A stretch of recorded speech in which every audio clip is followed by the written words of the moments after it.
زما عزتمند دا نننه وظیفه د سورۃ النصر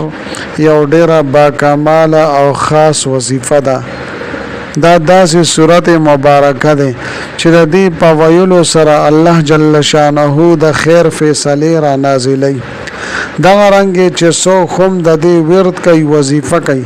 د الله جل شانه مدد او نصرت هغه طرف ته متوجي کیږي، او چې څوک د دې دا وظیفه وکي نو د الله جل شانه غیبی مدد فورا د انسان طرف ته متوجي کیږي. زما عزتمندو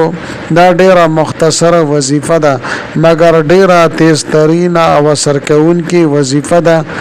دا د الله جل شانه د مدد او د نصرت وظیفه ده.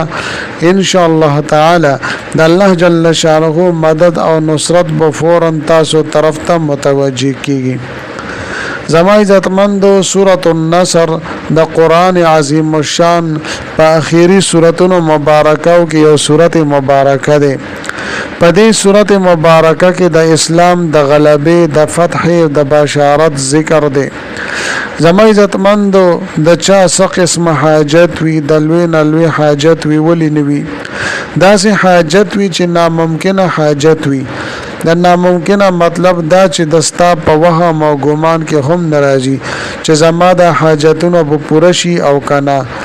یا دستا سو پریشانی وي د دې حاجتونو او د پریشانو د ختمولو د پاره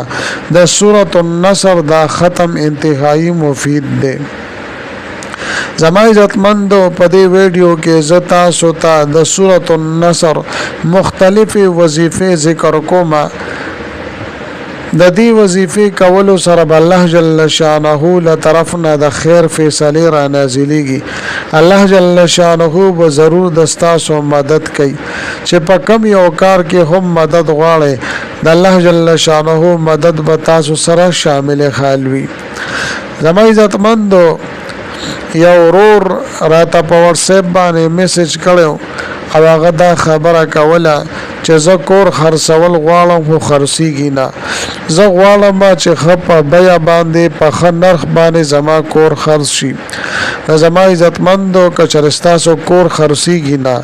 ستاسو ځمکه پراپرټي وغیره خرڅیږي نه، یا تاسو دا غواړئ چې په ښه بیه باندې او په ښه نرخ باندې دا خرڅ شي، نو د دې دپاره تاسو د سورۃ النصر دا ختم او دا وظیفه وکئ. ان شاء الله تعالی الله جل شانه به غیبی څوک را پیدا کړي او د ستاسو نه به په ښه بیه باندې واخلي. دا رنګ بل رور دی هغه ما ته په واتس اپ باندې میسج کړی دی د کاروبار او د روزګار حواله سره. په کاروبار کې په روزګار کې بندش وی، رکاوټ وی، پای کې نقصان مخه ترازی، په کاروبار کې خیر او برکت نوي، یا در باندې قرض دومره ډیر زیات وي چې داغه د وجه نه ته ډیر زیات پریشان او د قرض د ختمولو تاسو سره بندوبست نوي. د دې وجه نه ته په ټینشن کې او په پریشانو کې مبتلا یې. نو که څوک کاروبار او روزګار کې پرمختګ غواړي او غواړي چې ماته د کامیابی ملو شي، ماته د زیاته ګټه ملو شي، نو د سورۃ النصر دا ختم او دا وظیفه د پابندۍ سره وکي. یا زما عزتمندو غرونه او خويندې چې د هغوی رښتې نه کېږي، پرشتو کې بندش وي، په هغې کې رکاوټ وي، نو دا ختم د دوی د پاره انتهایی مفید دی. یا داسې رشتہ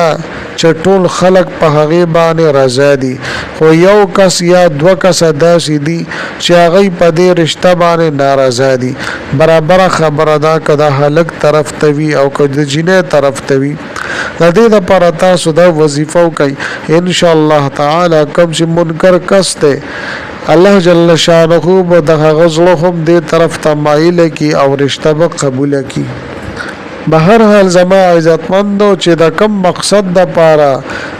د کم حاجت لپاره د کم خواهش لپاره تاسو دا وظیفه کول غواړئ نو انتهایی به حد مفید وظیفه دا بهترین ختم ده د الله جل شانه مدد و فورا تاسو طرف ته متوجه کیږي خو زما عزتمند او مکمل توجه او دھیان سره به تاسو دا وظیفه کوئ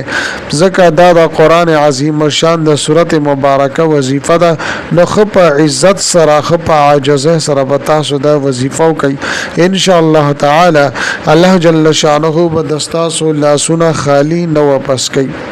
زما عزتمندو کچره تاسو قران مجید پخپل باندې زده کول غواړئ یا پخپل بچو باندې تاسو نورانی قاعده د جنازي منز دینی اهم مسلې او حدیث مبارکه زده کول غواړئ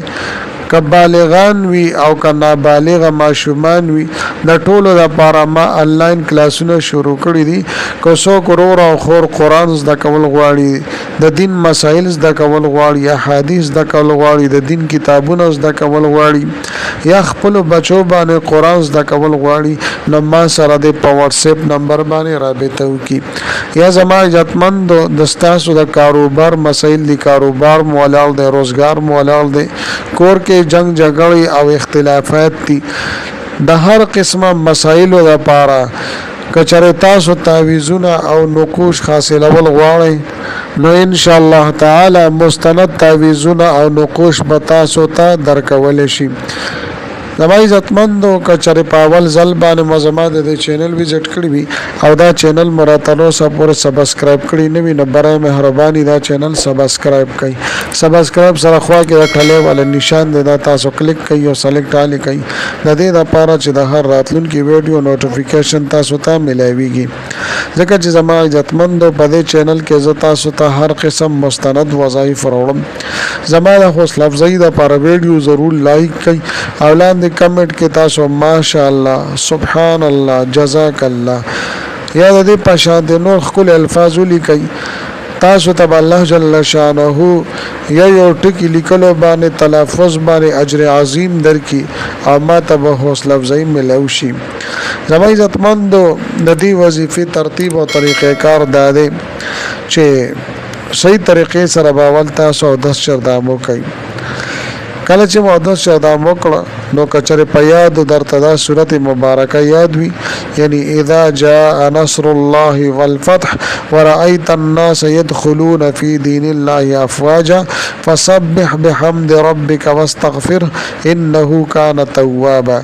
که په یاد او تدرزی نو خبره ده که په یاد نه درځي نو قران شریف په تاسو را واخلي دا ټول نه پهلا اول 11 مرتبه یو لس پیر درود شریف ولولي او بیا 314 پیر دا سورته مبارکه ولولي خو بسم الله الرحمن الرحیم ورسره ولولي یعنی بسم الله الرحمن الرحیم اذا جاء نصر الله والفتح بیا به اخره کې یو لس پیر درود شریف ولولي او بیا به د دعا لپاره الله سپورته کوي چې څه دعا هم واړی الله جل شانه و ضرور تاسو جوړه د خیر نه ډکې تاسو لاسونه به خالی نه واپس کوي